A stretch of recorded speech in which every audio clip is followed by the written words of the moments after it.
Sorry for inconvenience, actually कुछ recording का issue हो रहा था इसलिए। ठीक है। हाँ, तो मैं ये कहना चाह रही थी कि अगर आप ऑनलाइन कुछ भी सीख रहे हैं और अगर आप म्यूट हैं और आपने कैमरा भी ऑफ कर लिया, तो आपकी लर्निंग जो है वो आधी हो जाती है। ठीक है, इसलिए हाँ, करेक्ट, डॉक्टर लता को मेरी बात समझ में आ रही है, थैंक यू सो मच। ठीक है, तो अभी चलिए आज हम स्टार्ट करेंगे। मेरा नाम पूजा ए पांडे है। ठीक है, मैं रामकृत के प्लेटफॉर्म पे आपको ग्राफोलॉजी पढ़ाऊंगी आज। तो आज हम जानेंगे कि ग्राफोलॉजी क्या होती है। अच्छा, ग्राफोलॉजी का मतलब होता है हैंड राइटिंग एनालिसिस। अब इसको हम पहले एक आम भाषा में समझेंगे कि ये होता क्या है। देखिए, जब फॉर एग्जाम्पल जब मैं आपको बोल रही हूँ ए फॉर एप्पल, ठीक है, तो आप लोगों के माइंड में APPLE नहीं आ रहा है, आपके माइंड में क्या आया? रेड कलर का सेब आया। ठीक है, आपके लिए एप्पल वो जो रेड कलर की इमेज आ रही है वो है, ना कि APPLE है। तो वही है, तो हमारा माइंड जो है वो ग्राफ्स की लैंग्वेज समझता है। जैसे वो लाल कलर का आपको दिखता है वो ऑब्जेक्ट, आप कहते हो ये एप्पल है। ठीक है, ये चीज है। तो यही होता है, ग्राफोलॉजी का मतलब यही है कि स्टडी ऑफ ग्राफ्स। तो हम जिस तरह के डॉट्स हैं, स्ट्रोक्स है, वर्टिकल लाइन, हॉरिजॉन्टल लाइन, स्लांट्स, ठीक है, हुक्स, कर्व्स, ये सारी चीजों को मिला करके एक लेटर बनता है।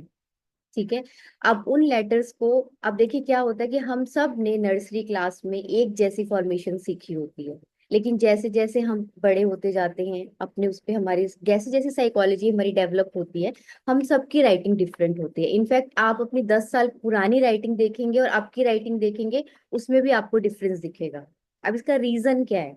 इसका रीजन ये है कि जैसे हमारा एनवायरनमेंट बदलता है, जिस तरह के लोगों के टच में हम आते हैं, जैसे हमारे थॉट्स होते जाते हैं, जिस तरह की एजुकेशन हम ले रहे हैं, जिस तरह की हमारी पेरेंटिंग हो रही है, ये सारी चीजें मिलकर के आपका ये जो है आपकी हैंडराइटिंग के लिए रिस्पॉन्सिबल है। अच्छी हो रही है, बुरी हो रही है, एवरेज हैंडराइटिंग है, वो सब डिपेंड करता है इन्हीं सारे फैक्टर्स पे कि आप किस तरह की, और इवन इनफैक्ट आप किस तरह का सोशल साइट पे कंटेंट देख रहे हैं, वो भी आपकी साइकोलॉजी में बहुत बड़ा रोल प्ले करता है। ठीक है, तो अभी मैं आपसे कुछ शेयर PPT शेयर करती हूँ।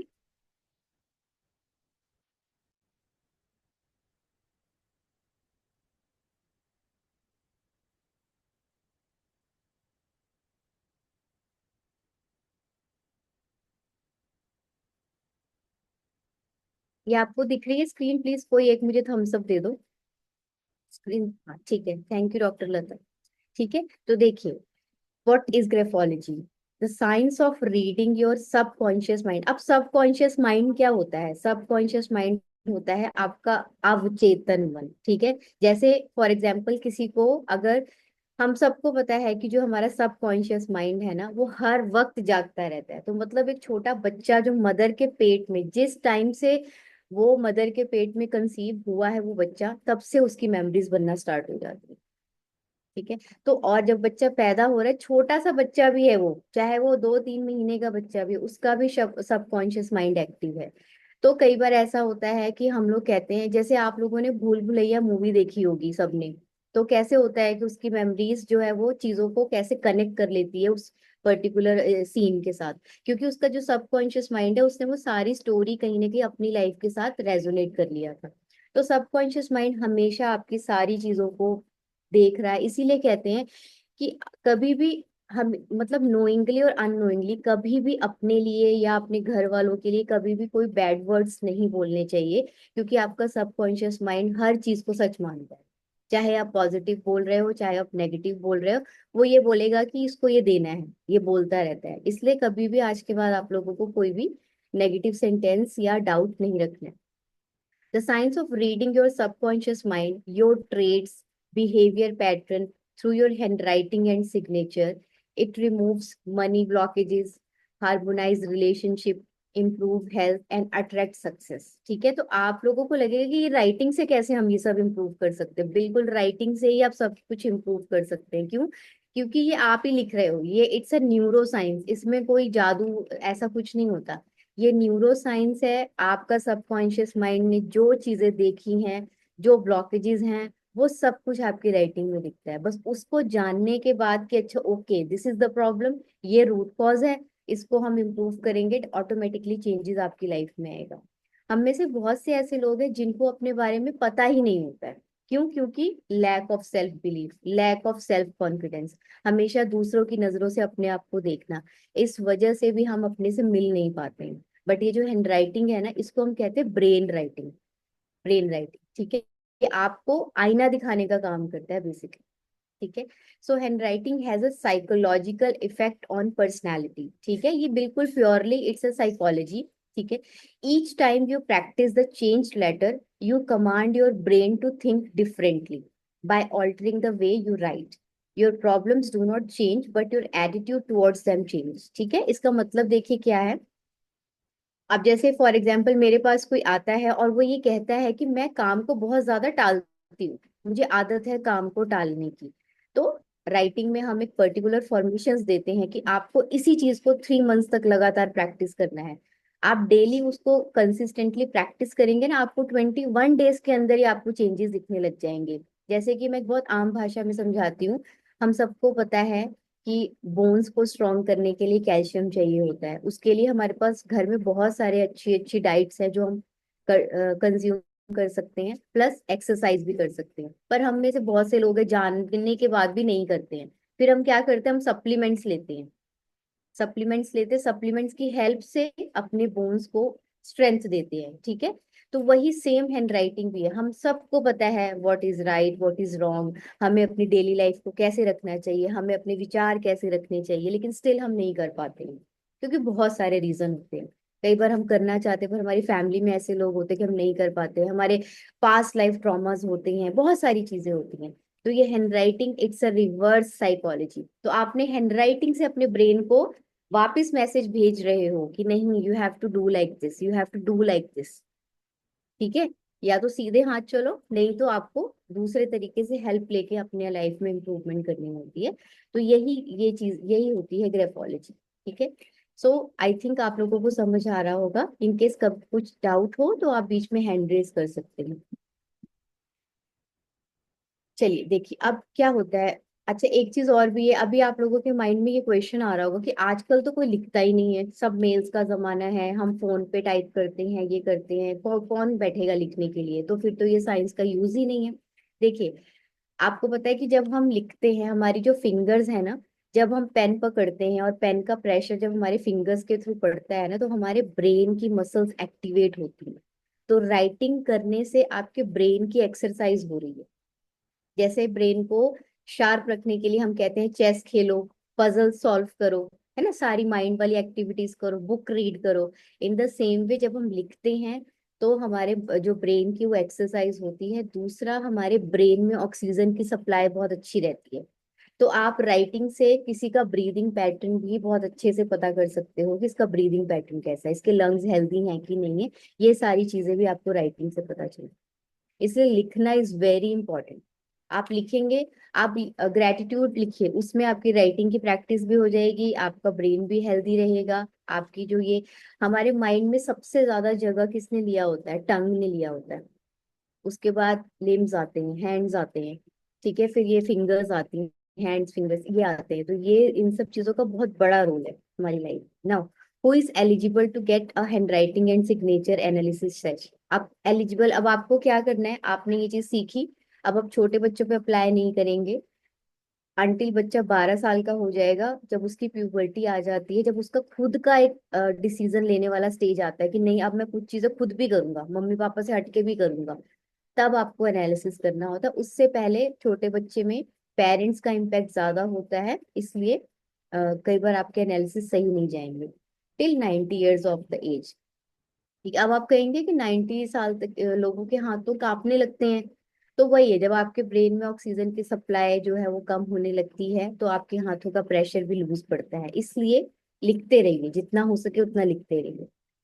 Now, what do you have to do? अब आपको सैंपल कैसे लेना होता है हैंड राइटिंग के लिए? हमेशा A4 साइज का प्लेन पेपर जो होता है उस पे आपको सैंपल लेना होता है। ठीक है, जिसमें आपने सामने वाले को ये कहना है कि कहीं से कॉपी नहीं करना है, आपको बिल्कुल फ्री थॉट्स लिखने हैं। आप फ्री थॉट्स में कुछ भी लिखो, अपने वर्क प्लेस के बारे में लिखो, अपने घर के फैन के बारे में लिखो, whatever the person wants to write, he और she can write. Okay, and then in the end you have to ask कि आपको 3 टाइम सिग्नेचर करना है। अब 3 टाइम्स का लॉजिक क्या है और फुल पेज हैंडराइटिंग का लॉजिक क्या है? देखिए, जैसे कि अब मैं आपके घर पे रहने आ रही हूँ, फॉर एग्जाम्पल मान लेते हैं कि मैं रुपेंद्र साहू जी के घर जा रही हूँ रहने के लिए, सपोज करिए, तो मैं अब 2 दिन के लिए जाती हूँ, तो मैं तो बहुत अच्छा बिहेव करूंगी। तो उनके लिए तो होगा कि जी पूजा मैम तो बहुत परफेक्ट है। पर जैसे ही मैं उनके घर में 1 महीना रहती हूँ या 15 दिन भी रहती हूँ, तो उनको मेरे नेचर के बारे में पता चलेगा कि ये अच्छी बात है, ये इनका थोड़ा सा वीक पॉइंट है।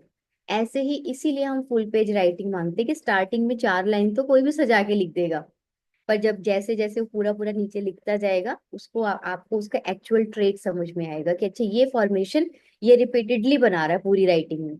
ठीक है, तो आपको इससे एनालिसिस अच्छा होता है। तो कभी भी किसी की 2 लाइन देख के एनालिसिस नहीं करना है, और सिग्नेचर के एनालिसिस करना है तो राइटिंग के साथ करना है। And this is the ideal way to take a sample.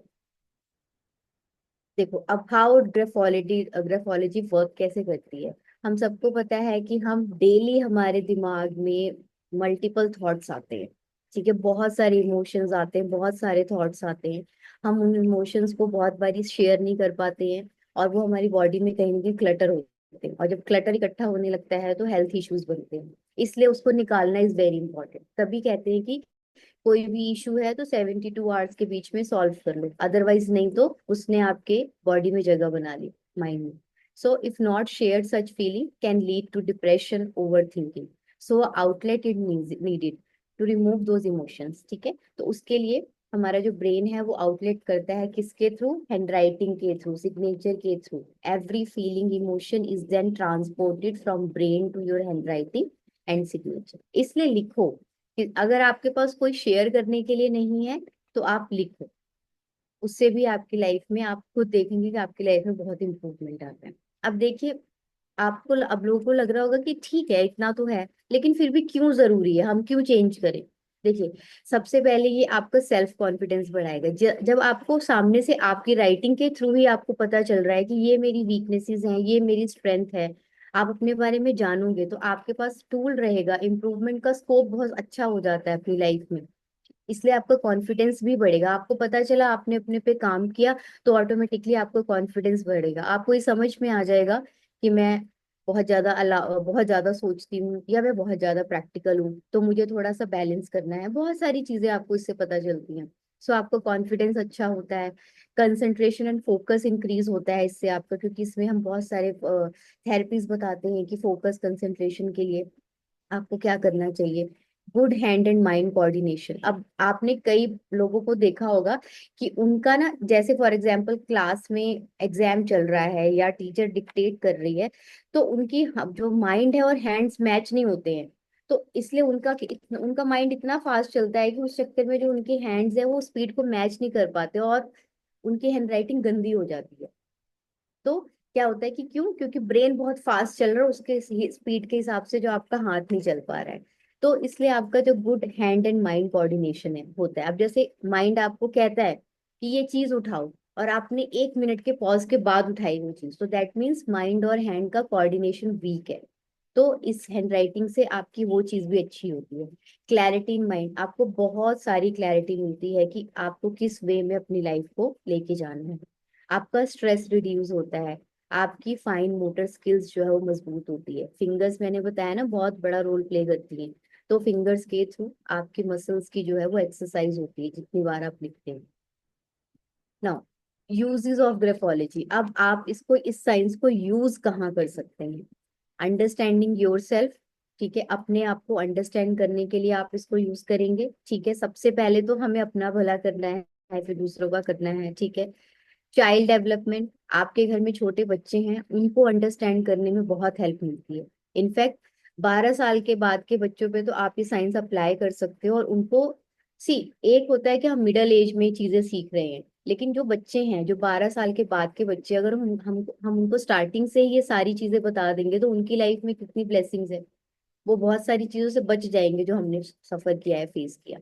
Selecting life partner. Life partner भी आप इससे, राइटिंग के थ्रू ही आप लाइफ पार्टनर भी सिलेक्ट कर सकते हो, क्योंकि आपको साइकोलॉजी पता रहेगी कि इस पर्सन की क्या साइकोलॉजी और मेरी क्या है। क्रिमिनल माइंडसेट इससे पता चलता है। आप लोगों को पता भी होगा कि जब क्राइम वगैरह डिटेक्ट करना होता है तो ये हैंडराइटिंग का यूज किया जाता है। रिक्रूटमेंट, आपको एम्प्लॉय हायर करना है, तो आप ये हैंड राइटिंग से समझ जाओगे कि इसको फ्रंट डेस्क पे रखना है, या इसको बैक हैंड पे काम देना है, या इसको रिसर्च का काम देना है, या इसको मार्केटिंग का देना है। सारी चीजें आपको पता चलती है। Selecting business partner, same with जैसे लाइफ पार्टनर चूज करने में, वैसे बिजनेस, अब बिजनेस पार्टनर सिलेक्ट करने के लिए आपको क्या चाहिए होगा? अगर आपको उसे लीडरशिप करवानी है तो उसके अंदर वो लीडरशिप वाले ट्रेट आप देखोगे। ठीक है, ये चीज है। या आपको उससे इन्वेस्टमेंट करवानी है तो आप वो वाले ट्रेट उसमें देखोगे। ठीक है। सो अंडरस्टैंडिंग योर पार्टनर, और अपने पार्टनर को भी अंडरस्टैंड करने में ये साइंस बहुत हेल्प करती है। ठीक है। सो इसके मल्टीपल यूज। अब आते हैं लिमिटेशन ऑफ ग्राफोलॉजी। हर चीज की लिमिटेशन होती है, तो वैसे ही ग्राफोलॉजी की भी लिमिटेशन है। क्या है? आप ग्राफोलॉजी से जेंडर नहीं पता कर पाओगे कि लड़के ने लिखी है कि लड़की ने लिखी है, जवान ने लिखी है कि बूढ़े ने लिखी है। ठीक। एज नहीं पता कर पाओगे। डोमिनेंट हैंड नहीं पता कर पाओगे कि लेफ्ट हैंड से लिखा है कि राइट हैंड से लिखा है। ठीक है। नेशनैलिटी नहीं पता चलेगी अनटिल और अनलेस कि उसने अपनी पर्टिकुलर रीजनल लैंग्वेज में ना लिखा हो। ठीक है, ये चीज है। तो आपको नेशनैलिटी नहीं पता चलेगी कि अमेरिका का है कि इंडिया का है कि कहाँ है। ठीक है। कास्ट, क्रीड, रिलीजन, ये सब के बारे में भी नहीं पता चलेगा। जब अगर उसने अपनी भाषा में लिखा होगा, दैट इज डिफरेंट केस। तो ये इसकी लिमिटेशन है। अब आते हैं प्रिंसिपल्स ऑफ ग्राफोलॉजी की। ग्राफोलॉजी किन सिद्धांतों पे चलती है? देखो, सबसे पहला है principle of balance. Principle of balance का मतलब ये होता है कि जब आप किसी की हैंड राइटिंग एनालिसिस कर रहे हो तो आप खुद स्ट्रेस में नहीं होने चाहिए, आप खुद उस टाइम चिड़चिड़े नहीं होने चाहिए, या आपके दिमाग में गुस्सा नहीं होना चाहिए। एकदम पीसफुल और काम होना चाहिए, आपका माइंड भी बैलेंस में होना चाहिए जो एनालिस्ट है। Then principle of enhancement. Principle of enhancement का मतलब क्या हुआ कि जैसे मुझे राइटिंग में एक जगह से दिख रहा है कि ये पर्सन गुस्से वाला है, फिर मैंने देखा राइटिंग में दो तीन चीजें और हैं जो ये मुझे कंफर्म कर रही हैं कि ये पर्सन जो है श्योरली गुस्से वाला है, तो इसको कहते हैं प्रिंसिपल ऑफ एनहेंसमेंट। ठीक है। प्रिंसिपल ऑफ डाइल्यूशन, इसका भी सेम ऐसा होगा कि एक जगह तो मुझे दिख रहा है कि ये पर्सन काफी अच्छा लीड कर सकता है, इसके अंदर लीडरशिप बहुत अच्छी है, लेकिन मैंने दूसरे ट्रेड्स देखे तो वो दिखा रहे कि नहीं, तो मतलब उसने डाइल्यूट कर दिया। तो आप कंक्लूजन पे नहीं आओगे कि ये पर्सन जो है लीडरशिप होगा एक ट्रेड को देख के। इसलिए कॉम्बिनेशंस देखे जाते हैं। प्रिंसिपल ऑफ परसेप्शन, अब इसका क्या मतलब हुआ कि फॉर एग्जाम्पल दो फ्रेंड्स हैं, अब उनकी आपस में बिगड़ गई, और एक के पास उसका हैंड राइटिंग सैंपल आया तो उसने अपनी परसेप्शन के हिसाब से उसका एनालिसिस किया। जो एग्जैक्टली दिख रहा था वो नहीं, अपना जो ग्रज है या जो भी है, ठीक है, उस हिसाब से, या बहुत ज्यादा पसंद कर रही है किसी इंसान को तो अपने परसेप्शन के हिसाब से उसको बिल्कुल हर चीज में उसको ग्रीन चिट दे। तो ये नहीं करना। Principle of exaggeration. अब ये एग्जैजरेशन क्या है कि आपको राइटिंग में दिखेगा कि ये पर्सन बहुत ही ज्यादा अच्छा है, मतलब उसकी राइटिंग दिख रही है कि अरे ये तो बड़ा डिसिप्लिन्ड है, ये तो बहुत अच्छा है। जो चीज आपको एक्स्ट्रा उछल उछल के दिख रही है ना, ओवर में दिख रही है, वो एग्जैजरेट है कि वो दिखा रहा है ऐसा, बट ऐसा है नहीं। ठीक है, ये चीज। प्रिंसिपल ऑफ वन और मैनी फॉलोआउट्स, मतलब क्या होता है कि एक ही चीज से आप उसके बहुत सारे कंक्लूजन्स निकाल सकते हो। उसी एक चीज से आप उसके लीडरशिप के बारे में पता कर सकते हो, उसी एक चीज से आप उसका पब्लिक पर्सनैलिटी भी पता कर सकते हो, उसी एक चीज से आप उसके इन्वेस्टमेंट्स के बारे में पता कर सकते हो। तो एक चीज से, जैसे आपने देखा होगा ना, एक पर्सन बहुत सारी चीजें कर सकता है, तो वैसे ही है, एक ट्रेड से आपको उसके बहुत सारी चीजों के बारे में पता चल जाता है। ठीक है। अब आते हैं पेज कॉन्सेप्ट। देखिए, अब आपके पास, हम सबके पास कौन सी ऐसी चीज है जो हम सबके पास सेम है, भगवान ने सबको सेम दे के भेजी है? ऐसी कौन सी एक चीज है? मुझे कोई भी एक आंसर करके बताएगा। ऐसी कौन सी चीज है जो हम सबके पास सेम है? चाहे वो रिक्शे वाला है, चाहे वो अंबानी है, सबके पास सेम है। Any guesses? किसी को कुछ आइडिया आ रहा है? चलिए ठीक है, मैं बताती हूँ। हम सबके पास क्या चीज सेम है? टाइम, मतलब 24 घंटे। ये हम सबके पास सेम। ठीक है। अब इसका यूटिलाइजेशन हम कैसे कर रहे हैं, वही हमें लाइफ में लो लाइफ की तरफ लेके जाता है, मीडियम लाइफ की तरफ, या फिर हाई लाइफ की तरफ लेके जाता है। ठीक है, ये चीज है। So utilization of your day, of your 24 hours, वो आपका डिफाइन करता है कि आप लाइफ में कैसे करोगे। ठीक है। तो ये जो आपका जो पेपर है ना, ये पेपर है, ये आपके उसी 24 आवर्स की बात करता है।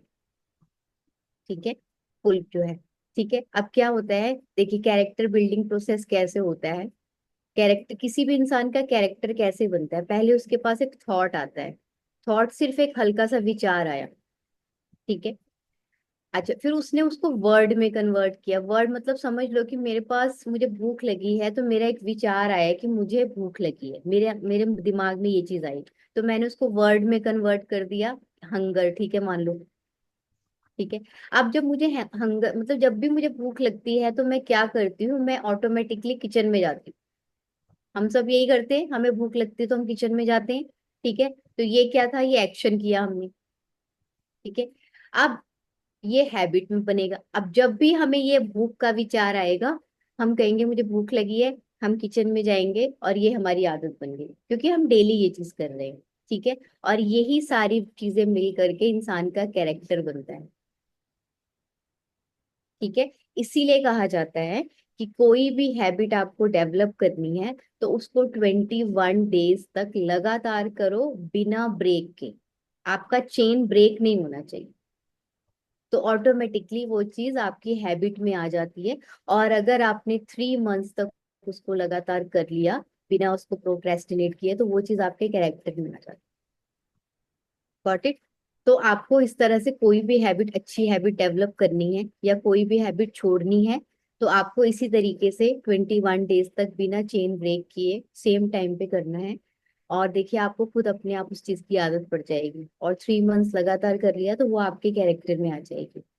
अब देखिए पेज जो है, अब ये पेज आपके बारे में क्या क्या चीजें बताता है। एक पेज, देखिए ब्लैंक पेज आपके एनवायरनमेंट के बारे में बात करेगा कि आप किस तरह के एनवायरनमेंट में रह रहे हैं। ठीक है, आपके आसपास अच्छा एनवायरनमेंट है, ठीक है, उसकी बात करेगा। आपकी पूरी लाइफ की बात ही करता है। ठीक है, पूरी मतलब इनफैक्ट राइटिंग से आपके नाना नानी दादा दादी पास्ट लाइफ को इश्यूज रहते हैं उसका भी पता चलता है।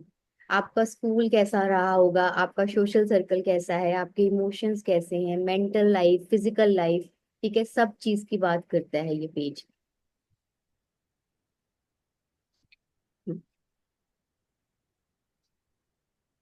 ठीक, अब देखिए, जब भी आप राइटिंग लिखते हैं तो हम सब, ये पेज है, पेज में लेफ्ट साइड भी होती है। ठीक है, this is left side, this is right side.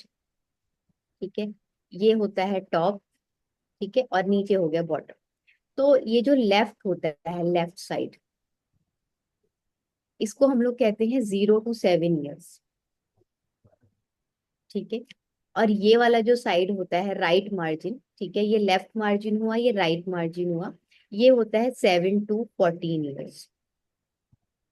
ठीक है, अब ये लेफ्ट मार्जिन क्या बताता है, ये लेफ्ट मार्जिन आपके पास्ट की बात करता है। ठीक है, आपके कंसंट्रेशन की बात करेगा, आपकी चाइल्डहुड मेमोरीज की बात करेगा, आप किस भगवान को, आपके रूट्स क्या हैं, आपके बिलीव्स क्या हैं, आपके सिद्धांत क्या हैं, इन सब चीजों की बात करेगा।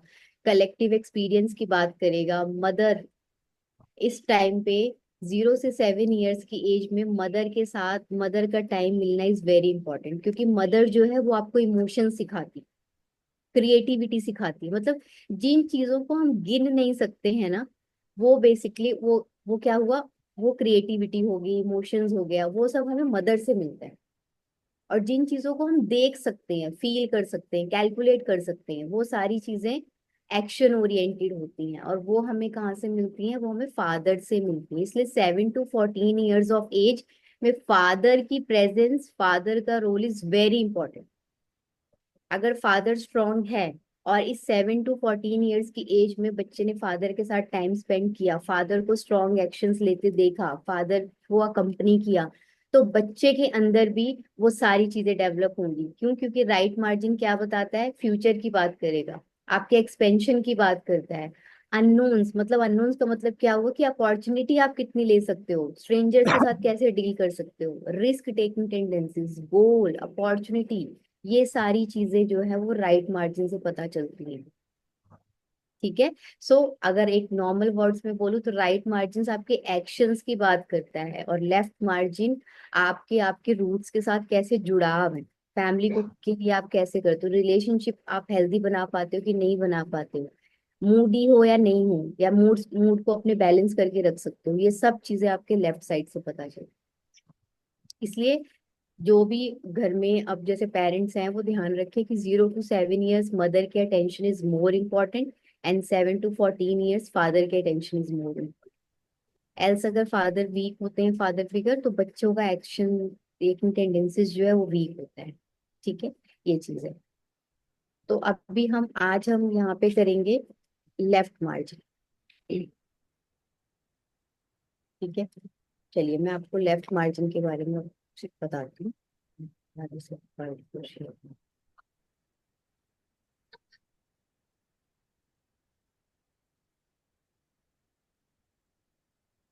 देखिए, अब लेफ्ट मार्जिन के टाइप्स होते हैं।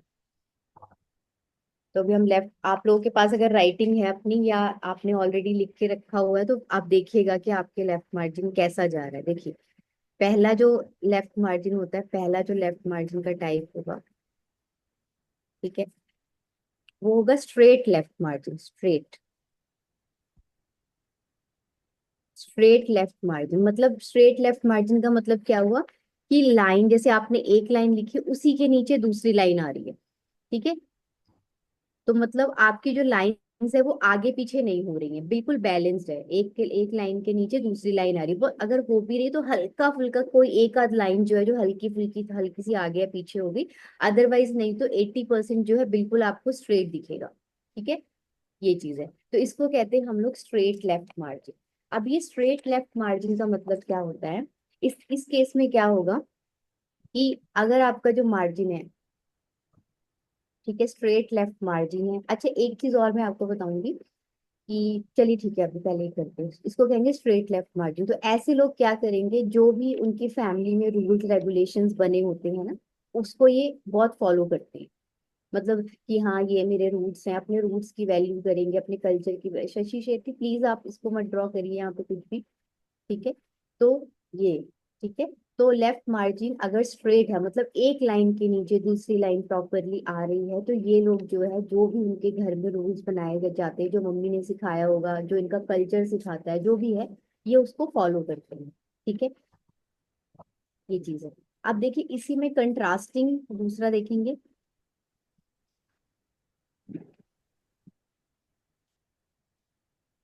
ठीक है? अब आएगा दूसरा, आएगा रिजिडली स्ट्रेट मार्जिन।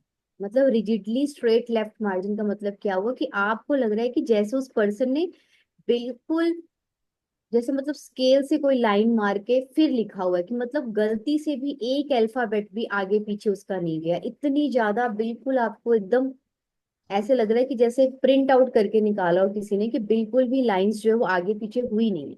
क्योंकि इस वाले केस में क्या होगा, 80% आपको दिखेगा कि इसकी लाइंस बिल्कुल एक के नीचे एक जा रही, एक आध लाइन आगे पीछे हो सकती है, तो वो चलता है। ठीक है, इतना परफेक्ट कोई नहीं होता। लेकिन अगर बिल्कुल आपको परफेक्ट दिख रही है, बिल्कुल स्ट्रिक्टली आपको स्ट्रेट लेफ्ट मार्जिन दिख रही है, बहुत ज्यादा रिजिडली, तो मतलब क्या है कि पर्सन जो है वो शो कर रहा है कि वो बहुत सारे रूल्स को फॉलो कर रहा है। ठीक है, अपने रूट्स के कल्चर की बहुत रिस्पेक्ट करता है, बट एक्चुअली में ऐसा है नहीं। एक बात बताओ, लॉयल इंसान कौन होता है? लॉयल इंसान वो है कि जिसको पूरी फ्रीडम मिली है, ठीक है, लेकिन वो फिर भी डेली 9:30 बजे घर पे आ रहा है। लेकिन हम लोग क्या करते, और एक होता है कि घर में बहुत ज्यादा स्ट्रिक्ट डिसिप्लिन है, इस डर की वजह से हम 9:30 बजे घर आ रहे हैं, लेकिन एक दिन दिखा कि घर पे वो बंदा जो बहुत स्ट्रिक्ट है वो नहीं है, तो बच्चा जो है वो 10:30 बजे भी घर आ रहा है, 11 बजे भी घर आ रहा है, तो उसको हम लॉयल नहीं कहेंगे। आपने अगर एक बार रूल तोड़ दिया तो आप लॉयल नहीं हैं। ठीक है, वहीं जहां पे आपके पास सारी फ्रीडम है, you can do anything, still you are following the rules and discipline, तो यू आर ऑनेस्ट। तो कहते हैं ना, पहले किसी को बिल्कुल आजाद करके देखो, तब आपको समझ में आएगा कि वो ऑनेस्ट है कि नहीं। तो इस केस में ऐसा ही है, पर्सन जो है वो दिखाएगा कि मैं बहुत मतलब मैं बहुत आज्ञाकारी हूँ, मेरे लिए कल्चर बहुत इंपॉर्टेंट है, एवरीथिंग, लेकिन उसको अगर कभी मौका मिला तो वो तोड़ भी सकता है। ये रहता है। तो अगर बहुत ज्यादा आपको कोई इंसान बहुत अच्छा दिख रहा है ना, कोई गलती का कहीं कोई क्लू सुराग छोड़ ही नहीं रहा है, तो कुछ गड़बड़ है। ये चीज है, इतना ज्यादा वो नहीं होता कोई भी।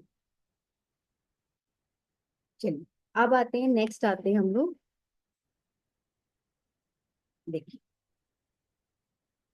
अब आपने देखा होगा किसी की राइटिंग में क्या होता है कि जैसे उसने लाइंस लिखी लिखी, ठीक है, लिखते लिखते ना उसकी लाइंस दूर दूर जा रही हैं, ऐसे ऐसे जा रही हैं दूर, मतलब आपको क्लियरली दिखेगा कि उसकी जो लेफ्ट मार्जिन है वो नीचे नीचे जैसे जैसे प्रोसीड कर रही है, लाइंस उसकी दूर दूर जा रही है। इसको कहते हैं drifting left margin. Drifting left margin मतलब ड्रिफ्ट हो रही है लेफ्ट मार्जिन से, ठीक है, ड्रिफ्टिंग लेफ्ट मार्जिन। अब देखिए इस केस में क्या होगा कि पर्सन स्टार्टिंग में अपनी फैमिली के साथ है, लेकिन वो जैसे जैसे टाइम पास होता जा रहा है, आगे बढ़ता जा रहा है, वो अपने परिवार से दूर होता जा रहा है। अब इस केस में बहुत सारे पॉसिबिलिटीज आती है, जैसे मैंने बोला ना, एक one trait many fall outs, तो इस केस में ऐसा भी हो सकता है कि पर्सन जो है कुछ टाइम में अब्रॉड सेटल होने वाला है, तो ऑटोमेटिकली जब वो लिखेगा ना तो उसकी लाइंस ऐसे दूर दूर जाएंगी। मैंने बोला ना कि जिस एनवायरनमेंट में आप रह रहे हो, जैसी आपकी साइकोलॉजी हो रही है, वो चीजें आपके हैंडराइटिंग में दिखने लग जाएंगी। आपकी जिंदगी अच्छी चल रही है, आपकी राइटिंग अच्छी रहेगी। आपकी जिंदगी में कुछ टर्बुलेंसेज आ गए, प्रॉब्लम्स आ गए, आपकी राइटिंग वो दिखाने लग जाएगी। तो इस केस में ऐसा होता है कि पर्सन अब्रॉड सेटल होने वाला है या अब्रॉड में ही रहता है, ठीक है, तो उसका ड्रिफ्ट होता है। और ऐसे केस में क्या होता है कि अगर पर्सन अपने घर वालों के साथ है, तो घर वालों के साथ रहता हुआ भी उसकी दूरियां बन जाएंगी, इसके रिलेशनशिप अपने बच्चों के साथ अच्छे नहीं होंगे, फैमिली के साथ अच्छे नहीं होंगे, रिलेशनशिप इश्यूज रहेंगे कि घर में रहते हुए भी दूरियां बनेंगी, जैसे ही घर आता होगा सब अपने अपने कमरे में चले जाते होंगे। तो ये इस केस में ऐसे होता है, ठीक है। तो इसमें क्या होगा कि पर्सन जो है उसको मतलब सोलो वर्क करना अच्छा लगेगा, ठीक है, ये नहीं चाहेगा कि कोई उसको जो है ऑब्जर्व करे, कोई सुपरवाइज करे, ठीक है। अब अगर किसी लेडी का ऐसे ड्रिफ्टिंग लेफ्ट मार्जिन है, तो वो जो है अपने मम्मी पापा के घर फ्रीक्वेंटली नहीं जाती होगी, जल्दी जल्दी अपने मायके नहीं जाती होगी, क्योंकि अगेन ये आपकी फैमिली की बात करता है ना लेफ्ट मार्जिन। तो अगर किसी लेडी का ऐसा है तो वो अपने मायके भी जल्दी जल्दी नहीं जाती होगी, और इवन वो अपने इन लॉज से भी कहीं दूर रहती है, ठीक है। और ऐसे केसेस में कई बार डिवोर्स के चांसेस भी बनते हैं, बट सिर्फ एक ट्रेड को देख के आपको नहीं कहना है, इसमें तीन चार कॉम्बिनेशंस देखे जाते हैं, उनके कॉम्बिनेशंस को मिला करके कंक्लूजन निकाला जाता है, बट एक फैक्टर ये भी देखा जाता है उसमें, ठीक है। सो ये है, तो इसमें क्या हो जाएगा, अब ये अपने इन लॉज से भी दूर रहेगी, अपने मायके भी ज्यादा इतना नहीं जाया करेगी, ठीक है। और इस केस में पर्सन हो सकता है अब्रॉड में भी रहता हो या अब्रॉड सेटल होने वाला है, या इसके रिलेशनशिप पहले से अच्छे चल रहे थे, लेकिन पता नहीं टाइम के साथ क्या हुआ कि धीरे धीरे करके पर्सन के रिलेशनशिप खराब होने लगते हैं, तो ऑटोमेटिकली ऐसे पर्सन अलोन पड़ने लग गया, तो भी ऐसे बन जाएगा। इसको कहते हैं ड्रिफ्टिंग लेफ्ट मार्जिन। लेकिन और एक चीज और आपको ध्यान रखनी है कि जो आपका आइडियल लेफ्ट मार्जिन है, जब भी आप प्लेन पेपर पे लिखेंगे तो आपको हमेशा 1 इंच स्पेस छोड़ करके ही लाइन स्टार्ट करनी है। जैसे हमारी नोटबुक्स में एक रेड कलर की मार्जिन दिया रहता है ना, लेफ्ट मार्जिन और टॉप मार्जिन, तो हमें हमें हमेशा उतना स्पेस छोड़कर लिखना चाहिए। That is the ideal space you have to leave when you are writing on plain paper, ठीक है, ये इतना छोड़ना ही छोड़ना है। उसके बाद जो मैं आपको ट्रेड्स बता रही हूँ कि अगर स्ट्रेट है तो कैसा होगा, रिजिडली स्ट्रेट है तो कैसा होगा, ड्रिफ्ट हो रहा है तो कैसा होगा, ठीक है। अच्छा, अब देखिए अगर लेफ्ट मार्जिन नैरो है, नैरो कैसे है, मतलब ये देखिए, मतलब आप पर्सन ने बिल्कुल ऐसे चिपका के स्टार्ट कर दी लाइन, उसने बिल्कुल लेफ्ट मार्जिन छोड़ा ही नहीं, उसको आपने लिखने को कह दिया, उसने बिल्कुल यहाँ से स्टार्ट कर दिया, इसको कहते हैं narrow left margin. Narrow left margin. अब ऐसे केस में क्या होगा, ऐसे केस में तो आप लोग को देख के लगेगा कि अरे ये तो पर्सन अपने फैमिली के साथ बहुत ही ज्यादा जुड़ाव रखता है, पर ऐसा नहीं है, ठीक है। हेल्दी गैप हमेशा हर रिलेशनशिप में चाहिए होता है। कोई अपने पापा से कितना भी प्यार क्यों नहीं कर रहा है या मम्मी से कितना भी प्यार क्यों नहीं कर रहा है, लेकिन बच्चे को अपना मी टाइम चाहिए होता है। जब वो फ्रेंड्स के साथ है तो वो नहीं चाहेगा कि उसकी मम्मी भी वहां बैठी रहे, तो ये होता है हेल्दी गैप, ठीक है। इवन पार्टनर्स को भी, वाइफ को भी अपना मी टाइम चाहिए होता है, हस्बैंड को भी, लेकिन हर टाइम आपके सिर पे कोई बैठा रहेगा तो आप कितना भी उससे प्यार करोगे तो आप इरिटेट होने लग जाओगे। तो यही होता है, तो ऐसे केस में क्या होगा, पर्सन चाहेगा कि सब उसके साथ रहे, सबको सबके साथ वो प्यार से रहना चाहेगा, बट स्टिल मतलब इतना ज्यादा मतलब स्पेस नहीं देना, वो प्रॉब्लम क्रिएट करता है। तो ऐसे केसेस में पर्सन की ना रिलेशनशिप इश्यूज होने के बहुत चांसेस रहते हैं। क्यों? क्योंकि पर्सन दिल से तो चाहता अच्छा है, लेकिन वो कर नहीं पाएगा क्योंकि वो इतना ज्यादा लोगों के साथ चिपका रहेगा हर टाइम। ठीक है, इसलिए जो लोग हैं वो इरिटेट होने लगते हैं। तो हमें ये मतलब ऐसे नहीं करना चाहिए। दैट्स वाई मैंने स्टार्टिंग में बोला, अभी आपको बताया कि आपको आइडियल 1 इंच स्पेस जो है वो छोड़ना चाहिए, ताकि आप एक हेल्थ, इवन आप ऐसे केस में पर्सन कोई बात होगी तो वो जल्दी भुला नहीं पाएगा, उसके दिमाग में बैठ जाएगी। ये सारी चीजें भी होंगी, तो इसलिए healthy space is required always. अब देखिए क्या होगा इस केस में। देखिए ये, जैसे पहले तो पर्सन ने स्टार्टिंग में तो जो है स्पेस छोड़ा, लेकिन जैसे जैसे नीचे आने लग गया, आने लग गया, आने लग गया, उसका जो लेफ्ट मार्जिन है वो कम होने लग गया। मतलब ऐसे करके नैरो, इसको कहते हैं नैरोविंग। ठीक है ना, नैरोविंग हो रही है बेसिकली, नैरोविंग लेफ्ट मार्जिन या नैरोविंग ऑफ लेफ्ट मार्जिन। मतलब ऊपर स्पेस था, लेकिन नीचे नीचे आते आते जो है वो स्पेस जो है कम होने लग गया। तो ये क्या करेगा, ये पर्सन जो है पहले, मतलब ठीक है इसका ये दूर रहा होगा अपने घर वाले से जो भी है, लेकिन उसके बाद इसका माइंड कह रहा होगा कि नहीं, मुझे अपनी कंट्री, अपने पेरेंट्स के पास या अपने घर वापस जाना चाहिए। मतलब मैं दूर नहीं रह सकता हूँ। तो इसका माइंडसेट में ये चल रहा होगा कि I have to go back, I have to go back. वो जहां भी होगा ना, जिधर भी होगा, जो भी कर रहा होगा, उसके माइंड में ये चल रहा होगा। या तो पर्सन बहुत ज्यादा मिस कर रहा होगा अपने होम प्लेस को, या जो भी है, तो उसके माइंड में ये रहता होगा कि मुझे वहीं जाना है, मैं जहाँ से आया था। तो इस केस में भी ऐसे बनने लग जाता है कि पहले दूर रहा, फिर अब जैसे जैसे टाइम पास हो रहा है उसको लग रहा है कि नहीं, मुझे वापस जाना है। देन देखिए एक ना आपको ऐसे दिखेगी। ठीक है, इसको कहते हैं कनकेव, कनकेव लेफ्ट मार्जिन। इसमें क्या होगा, आपको ना एक सी जैसा फॉर्मेशन दिखेगा, मतलब ऐसे ऐसे करके लाइंस बन रही है। ठीक है, फिर पास आ रही है, फिर दूर जा रही है। तो मतलब अगर मैं देखूं तो ऐसा, ऐसा फॉर्मेशन बनेगा लेफ्ट मार्जिन का। तो person has tendency to ask lot of favours from his superiors. ऐसे केसेस में क्या होगा, पर्सन जो है वो दूसरों से, जो इसके सुपीरियर होंगे, सीनियर्स होंगे, उनसे काफी सारे फेवर्स लेगा। ठीक है, लेकर के फिर चलता बने। ऐसे ये होते, थोड़ा सा आएंगे, वो आपसे काम निकलवा लेते हैं, और उसके बाद फिर चले जाते हैं। तो बिट थोड़ा सा पर्सन जो है मतलबी टाइप्स का है, कि अपना काम निकालने के लिए वो कुछ भी करेगा, एंड देन उसके बाद वापस। और इसी का दूसरा केस है, उसको कहते हैं कॉन्वेक्स, कॉन्वेक्स लेफ्ट मार्जिन। ठीक है, इस केस में आपको ऐसा दिखेगा, इस तरह का स्ट्रक्चर बना दिखेगा। मतलब ये किया, लाइंस बन रही है, बन रही है, बन रही है, फिर बीच में पर्सन जो है दूर दूर और दूर हो गया, फिर नीचे आते आते फिर और पास पास हो गया। तो मतलब इस तरह का आपको दिखेगा एक पैटर्न बनता हुआ। तो ऐसे केस में क्या होता है, ये लोग पहले अपने घर से दूर जाते हैं। ठीक है, अपना कुछ करते हैं ट्राई, फिर इनको रियलाइज होता है कि नहीं, मेरा काम नहीं बन रहा है, एंड देन ये बैक टू पवेलियन वापस आ जाते हैं। ये होता है इसका इस केस में। ठीक है, कि गए कि नहीं मैं तो कर लूंगा सब ये वो, फिर उनको रियलाइज होता है। जैसे बहुत से लोग हैं इंडिया से बाहर जाते हैं कुछ करने के लिए, और देन वहां पे उनका काम नहीं बनता है, तो वापस आ जाते हैं। तो इस तरह का होता है इन लोगों का माइंडसेट। और एक देखिए, ये जैसे ना यूजुअली लोगों में ये चीज पाई जाती है, जिनको इमोशनल इश्यूज होते हैं ना, उनका आप देखोगे उनकी ना वेवी लेफ्ट मार्जिन होगी। मतलब एक लाइन यहाँ से शुरू हो रही है, दूसरी थोड़ी पीछे से, तीसरी आगे से, ऐसे ऐसे, मतलब इस तरह से कोई सिमिट्री नहीं होगी बेसिकली। वो वेवी, ये होता है wavy left margin, wavy left margin. अब इस केस में क्या हुआ कि आप पर्सन को अंडरस्टैंड नहीं कर पाओगे कि अभी वो किस मूड में है। इट्स नॉट दैट कि वो साइकोलॉजिकली उसको प्रॉब्लम है, ऐसा नहीं होगा। लेकिन आपने देखा होगा ना कि मूडी लोग होते हैं, कि अभी एक पल में खुश हो गया, दूसरे पल में गुस्सा चढ़ गया। तो ये मूडी लोग होते हैं। कभी तो रिलेशनशिप में बड़ा अच्छा मेंटेन कर लेंगे रिलेशनशिप, कभी बिल्कुल रायता फैला देंगे, कभी आपको हेल्दी स्पेस दे देंगे, कभी नहीं देंगे, कभी फ्रीडम देंगे, कभी कंट्रोलर बनेंगे।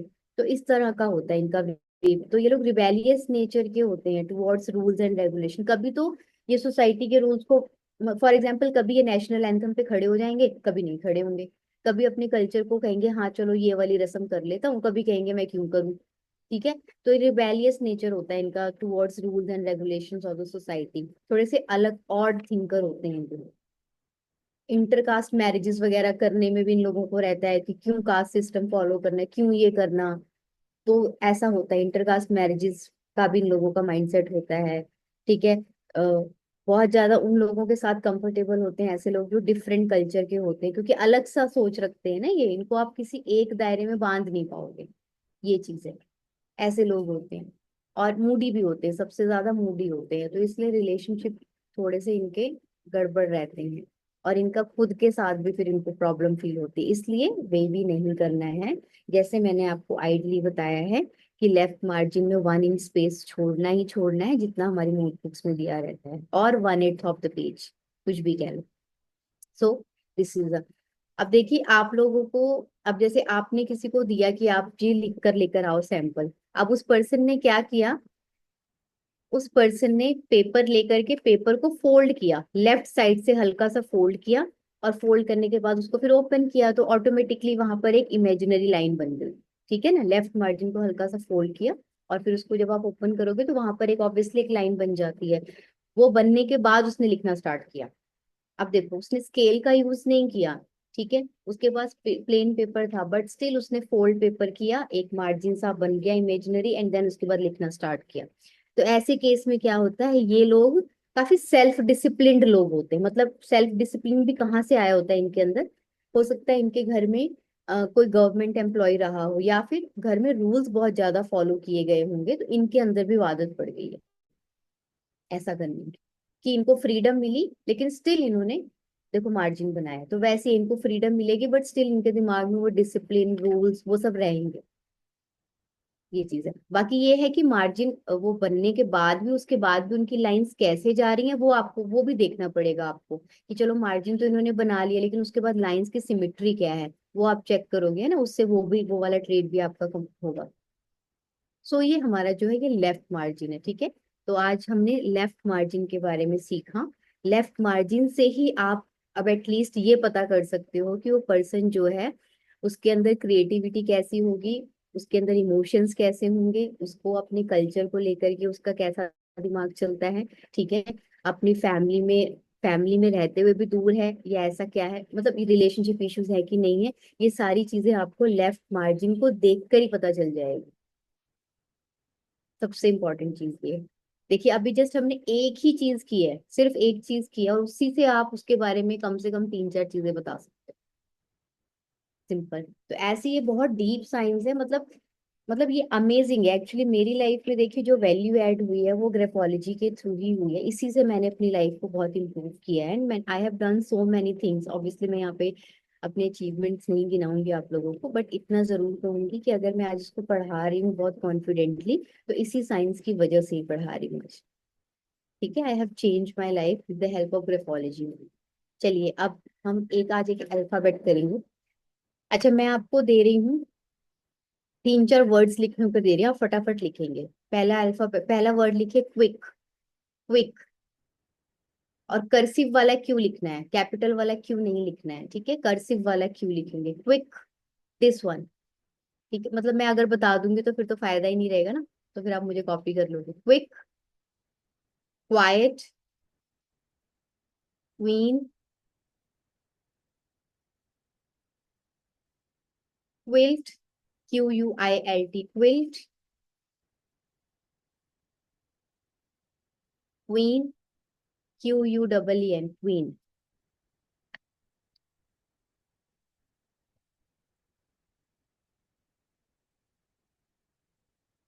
ठीक है, चलिए अब मैं यहाँ पे फॉर्मेशन बनाऊंगी, आप मुझे बताना कि आप में से किसने ऐसा बनाया। देखिए पहला फॉर्मेशन ऐसा था, क्यू का। ठीक है, दूसरा फॉर्मेशन ऐसा, तीसरा फॉर्मेशन ऐसा, चौथा फॉर्मेशन ऐसा। ठीक है। ठीक है ये, अब ये बताइए मुझे ये जो नंबर 1 हो गया, ये number 2, number 3, number 4 and number 5। अब मुझे बताइए कि नंबर 1 वाला किसने बनाया है। सिंपल ऐसे करके छोड़ दिया है। जस्ट मुझे हैंड रेस कर लो या कोई वैसे रिएक्शन दे दो, मुझे पता चल जाएगा कि नंबर 1 वाला किसने ऐसा बनाया। ठीक है। ठीक है। ठीक है, डॉक्टर लता आपने कौन सा बनाया था, अनम्यूट करके बताइए।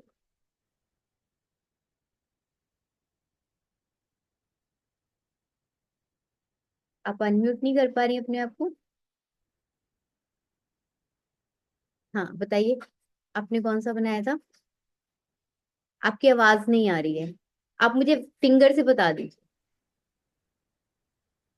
तीसरा वाला बनाया मैंने। अच्छा ये वाला बनाया, ठीक है, गुड। अच्छा और जो ये है लिनाता, आई थिंक मैं है ना, आई थिंक सही नाम ले रही हूँ, सॉरी अगर इनके नेम में कर रही हूँ, तो आप बताइए आपने कौन सा बनाया था? आई थिंक ये बाहर है कहीं पर, या आप किस तरह का बनाती हैं, अगर आपको याद है तो बता सकती हैं। डॉक्टर मधु आपने कैसा बनाया? सेकंड टाइप का। अच्छा दिस वन, ओके ठीक है। एंड कोई और भी है जो जिसने लिखा है वो बताना चाहता है कि उसने क्या बनाया था? देखिए इसमें आपकी लर्निंग हो, ठीक है। अब देखिए मैं बताती हूँ।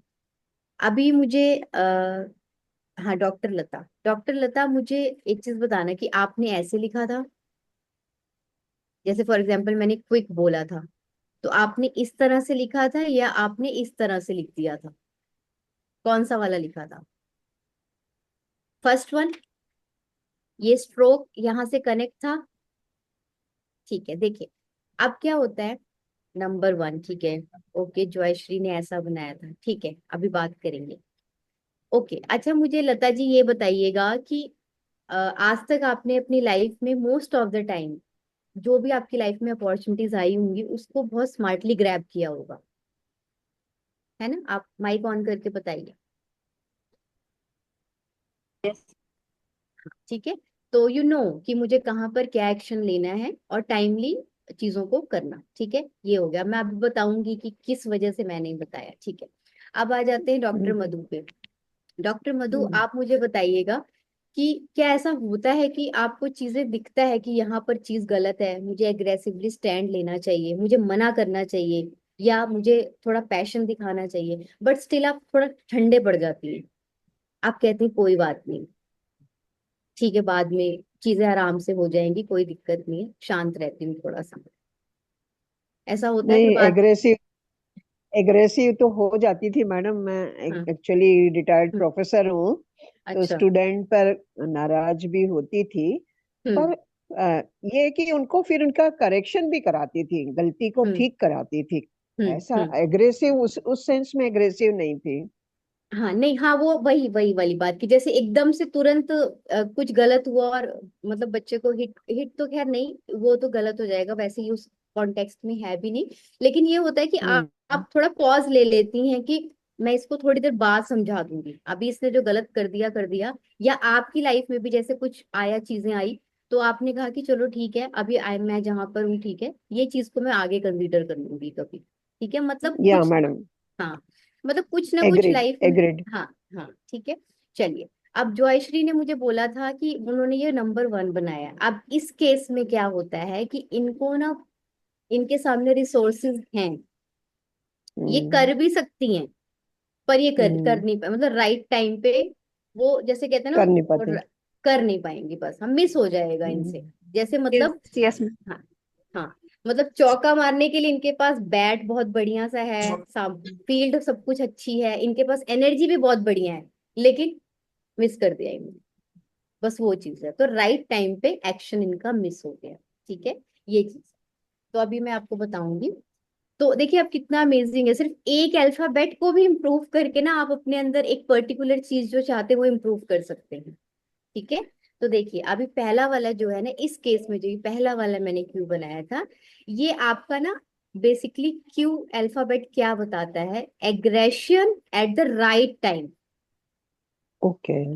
ठीक है। मतलब जैसे सपोज कर हम्म, लो कि, अब सपोज करो कि टेररिस्ट अटैक कर रहे हैं, तो वहां पर अगर आप जी। शांत बैठ जाएंगे, भगवान देखेगा सब कुछ करेगा, तो बात नहीं बनेगी ना। वहां हमें क्विक दिमाग हम्म, लगा करके और उस सिचुएशन से निकलना कैसे है, इसको कहते हैं एग्रेशन एट राइट टाइम, कि वहां अगर उसको दो मुक्के मारने की भी जरूरत है तो हमने मारा, ठीक है। ये है, तो इसको कहते हैं aggression at the right time. तो मतलब अपॉर्चुनिटी ग्रैब करने का भी उस टाइम आपके अंदर वो आलस नहीं आनी चाहिए, इसको कहते हम्म, हैं, ठीक है। So aggression at the right time, ये आपका क्यू। और ये कैसे पता चलेगा कि पर्सन ने राइट टाइम पे राइट एक्शन लिया? ये जो क्यू बनता है ना, दिस वन, ये वाला क्यू, और इसमें ये हम्म, प्रॉपर एंगल इज रिक्वायर्ड, अब छक्का मारने के लिए, चौका मारने के लिए उसी इंटेंसिटी के साथ आपको बैट पे पुश करना होता है, फोर्स करना होता है। ढीले हाथों से चौका छक्का नहीं लगेगा, है ना। वो चीज है, तो वो वाला, ये इसलिए दिस एंगल इज रिक्वायर्ड। ठीक है। जैसे मतलब दो मोटिवेशनल स्पीकर खड़े हैं, लेकिन आप किसको ज्यादा सुनोगे, आपकी फ्रीक्वेंसी कहाँ अलाइन होगी, जिसके अंदर आपको जोश दिखेगा। एक मैं कहूँगी आर यू रेडी, तो आप भी सोए रहोगे, और एक मैं कहूँगी आर यू रेडी, तो आप सो भी रहोगे तो भी उठ जाओगे। उठ के बैठ जाएंगे। हाँ हाँ, तो ये है, ठीक है। सो इसको कहते हैं राइट टाइम पे राइट एग्रेशन निकालना। ठीक है। एंड और ये वाला जो पर्सन है, जो नंबर वन वाला पर्सन है, ये राइट टाइम पे वो जील, जज्बा, एग्रेशन नहीं दिखा पाता। ठीक है। इसलिए अभी क्यू बनाएंगे, हर कोई क्यू अगर बनाएगा, अगर उसको लगता है कि यार मैं नहीं कर पाती हूँ, मेरे पास सारे रिसोर्सेज है, पता नहीं क्यों मुझसे छूट जाता है, मुझे करना चाहे, मैं कर तो बहुत कुछ सकती हूँ पर कर ही नहीं पा रही हूँ, तो ये वाला बनाओ। गुस्सा बुरा नहीं है, पर गुस्सा अगर सही टाइम पे निकले ना तो हमारे लिए ब्लेसिंग्स है। ठीक है, ये चीज है। अब आते हैं सेकंड वाला केस। देखिए सेकंड वाले केस में जो आपका था डॉक्टर मधु, ठीक है, इस केस में क्या होगा, ये करेगा, मतलब जो ये पर्सन है ना, ये वाला जो पर्सन है, ये क्या करेगा, ये मतलब इसको पता सब कुछ है, बस ये चाहेगा कि चीजें ना बड़ी थोड़ा प्यार से सुलझते हैं, ऐसा हो जाए, मतलब इसको ये लगेगा कि ठीक है कोई बात नहीं, आराम से कर लेते हैं। तो समटाइम्स इसका जो ये बस इसके अंदर जो सॉफ्टनेस आ जाती है ना, जो कई बार इसकी वजह से इसकी लाइफ में कुछ चीजें जो है वो डिले हो सकती है। तो इस क्यू में एंगल इज इम्पोर्टेंट, ये चीज है। कई बार ऐसा भी होगा कि इस केस में क्या होता है कि पर्सन बोल सकता है पर फिर भी नहीं बोलेगा, कहेगा जाने दो। ठीक है, ये चीज होती है। अच्छा अब देखो, अब कोई ऐसा भी, मैं बोर्ड क्लीन कर देती हूँ, मुझे कंफ्यूजन हो जाएगा। आप चाहे ऐसा बना रहे हो, ऐसा बना रहे हो, ऐसा बना रहे हो, ये सब एक ही चीज है, पर्सन राइट टाइम पे राइट एक्शन नहीं ले पाएगा। ठीक है, सिंपल। और अगर कोई ऐसा क्यू बनाता है, ऐसा वाला क्यू बनाता है, तो ये ना हमेशा गलत जगह पे गुस्सा होगा, जहां जरूरत नहीं है गुस्सा करने की वहां गुस्सा करेगा। रॉन्ग टाइमिंग्स हमेशा इसकी गुस्से की होती है। इसलिए जो मतलब जो आइडली बनना चाहिए वो ऐसा ही बनना चाहिए। और आपके नेक्स्ट लेटर के साथ ये जब, अब जैसे किसी ने ऐसा भी बना लिया, ये मान लो बना लिया, इस केस में भी पर्सन ने सब कुछ बहुत बढ़िया किया, बिल्कुल लास्ट मिनट पे आके उससे मिस हो जाएगा। ठीक है, ये चीज है, क्यों, क्योंकि उसने नेक्स्ट अल्फाबेट के साथ कनेक्ट नहीं किया। सो हमेशा ये चीज ऐसे आएगी अगर आप वर्ड में लिख रहे हो। ठीक है, क्यों। सो ये है, तो इसलिए एग्रेशन जो है राइट टाइम पे निकलता है। तो अगर किसी में ये लगता है कि मेरा थोड़ा सा ये है ड्रॉबैक कि मैं राइट टाइम पे ना किसी को बोल पाता हूँ। अब जैसे आपने देखा होगा बहुत सी लेडीज ऐसी हैं जिनको कोई उनको मोलेस्ट कर रहा है, उनको पता है कि वो गलत हो रहा है उनके साथ, फिर भी उसको अपोज नहीं कर पाती हैं। ये ये ऐसे केसेस में आ जाता है, ये इस तरह के केसेस में आ जाएगा, इस वाले केस में आ जाएगा। ठीक है, इन सब केसेस में आ जाएगा। बंदा अपोज नहीं कर पाएगा सही चीज को भी, कि गल ये मतलब मुझे ये नहीं होना चाहिए मेरे साथ, उसको अपोज नहीं कर। ठीक है, इसलिए क्यू पे आपको काम करना है अगर किसी के अंदर है। चलिए एक और अल्फाबेट करेंगे। ठीक है, एंड देन फिर हम एक आध सिग्नेचर देखें, क्योंकि ऑलरेडी 4:30 हो चुके हैं। हम्म, देखिए, हम थोड़ा सा छोटा एक अल्फाबेट ए की बात करेंगे। ठीक है, ए। ए जो है वो आपके सबकॉन्शियस माइंड की बात करता है। ठीक है, कि आपका सबकॉन्शियस माइंड कितना क्लीन है। अब देखिए कोई ना ऐसा ए बनाएगा, इस तरह का ए, मतलब उसके बीच में, ए के बीच में ना हुक आ रहा है। ठीक है, तो ऐसे केस में पर्सन के अंदर ग्रज है ऑपोजिट सेक्स को लेके। ग्रज कुछ भी हो सकता है, कि जैसे एक बच्चा है, उसने अपने एक मेल चाइल्ड है और उसने देखा कि जो उसके फादर है उसकी मदर को बहुत मारते हैं। ठीक है, लेकिन उसको बहुत प्यार करते हैं, तो वो एज अ फादर तो उस पर्सन को लाइक कर रहा है। ठीक है, एज अ डैड, लेकिन एज अ अपनी मम्मी का हस्बैंड वो लाइक नहीं करता है। ठीक है, ऐसे ये सेम ये चीज हो जाएगी। या मान लो कि एक मेल चाइल्ड है, उसने देखा कि जो उसकी मदर है, ठीक है, ऑब्वियसली ऑपोजिट सेक्स के लिए ग्रज होता है ना इसमें, तो क्या होगा कि उसने देखा कि जो उसकी मम्मी है वो उसके फादर को अच्छे से रिस्पेक्ट नहीं देती है, ट्रीट नहीं करती है, तो वो बच्चा जो है एज अ मदर तो अपनी माँ को पसंद करेगा, बट उनकी वाइफ के रूप में पसंद नहीं करेगा, तो उसके मन में ऑपोजिट जेंडर को लेकर के ग्रज आ गया। वो फिर जब लेटर ऑन वो किसी रिलेशनशिप में जाएगा, तो वो वैसी सेम चीजें करेगा, ऑपोजिट ऑपोजिट जेंडर को हर्ट करने की कोशिश करे। इसका पूरा एक डीप कॉन्सेप्ट है, ऑब्वियसली हम क्लासेस में डिस्कस नहीं करेंगे। लेकिन अगर कोई ऐसा ये बनाता है तो उस पर्सन के अंदर जो है ग्रज है ऑपोजिट सेक्स को लेके। देखिए, अगर कोई इस तरह का ये बनाता है, ऐसा, ठीक है, ऐसा वाला है, तो ये क्या होते हैं, ये लोग ना डिवाइड करके, जैसे डिवाइड एंड रूल वाले लोग नहीं होते कि डिवाइड करो और रूल करो लोगों पे, तो ये समटाइम्स थोड़े से बैक स्टैबर्स टाइप के होते हैं और ये लोगों को डिवाइड करके खुश रहते हैं। ठीक। अब देखिए, जैसे फॉर एग्जाम्पल मान लीजिए मेरा नाम पूजा है, ठीक है, एक मैंने ए ऐसा लिखा, एक मैंने ए बहुत छोटा सा लिखा, ठीक है, और एक मैंने ए जो है बहुत बड़ा सा लथार्जिक सा, ठीक है, बहुत बड़ा सा ए लिख दिया, मतलब सारे अल्फाबेट से बड़ा मेरा ए दिख रहा है, ठीक है। अब जो ये वाला ए है ये ठीक है, ये बैलेंस कर रहा है। तो ऐसे केस में क्या होगा, पर्सन जो है, मतलब वो जिस एटमॉस्फेयर में रह रहा है, जो उसका काम है, उन सबसे वो हैप्पी है। I am okay with what I am having, comfortable है अपने घर को लेके, अपने वर्क प्लेस को लेके, सबको लेके।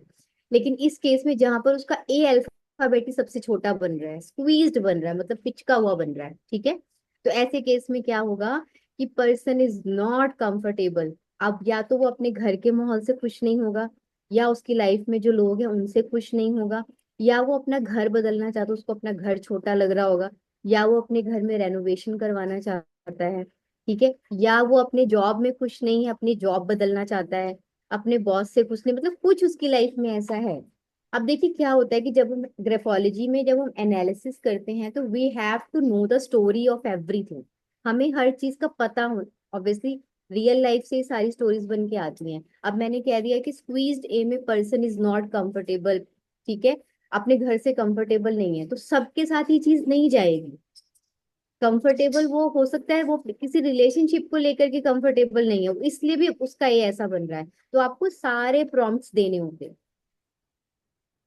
ठीक है। ऐसा नहीं कि आपने एक पॉइंट बोला, सामने वाला कहेगा अरे तुझे तो आता ही नहीं है, तूने तो गलत एनालिसिस किया, ऐसे नहीं होता है। सो यू हैव टू, वही मैंने बोला ना कि आपको राइट वर्ड्स पिक करने आना चाहिए। इस साइंस को करने के लिए आपके पास राइट वर्ड्स की स्मार्टनेस होनी चाहिए, कि आप क्लाइंट को पॉइंट तक लेकर आओ कि ये है, ऐसा सारे प्रॉम्प्ट्स आपको देने होते हैं।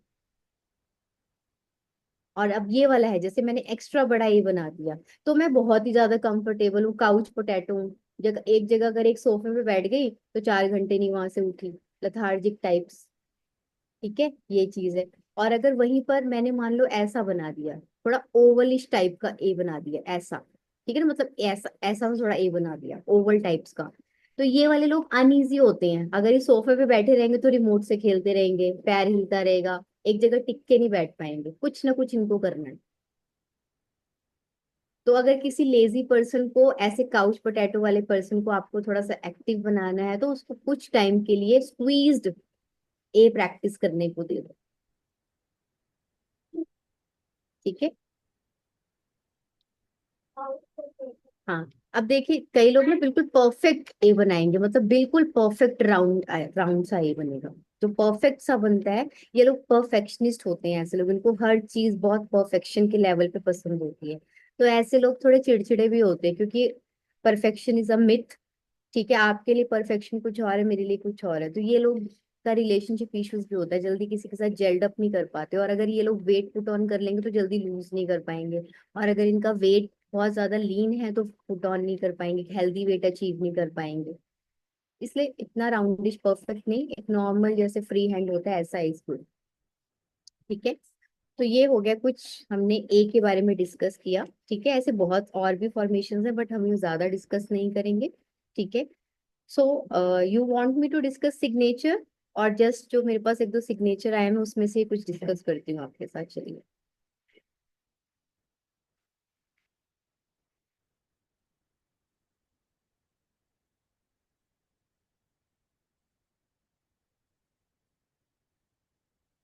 तो मैं आपके साथ एक सिग्नेचर का कुछ डिस्कस करती हूँ।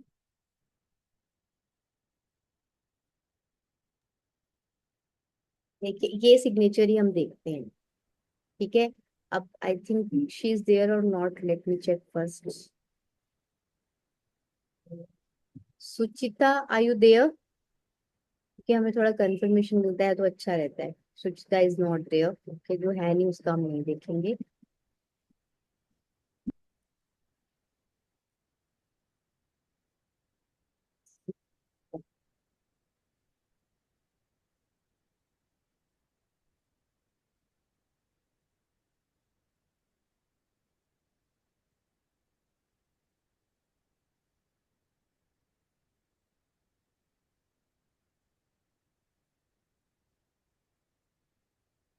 रीना, रीना है यहाँ पे?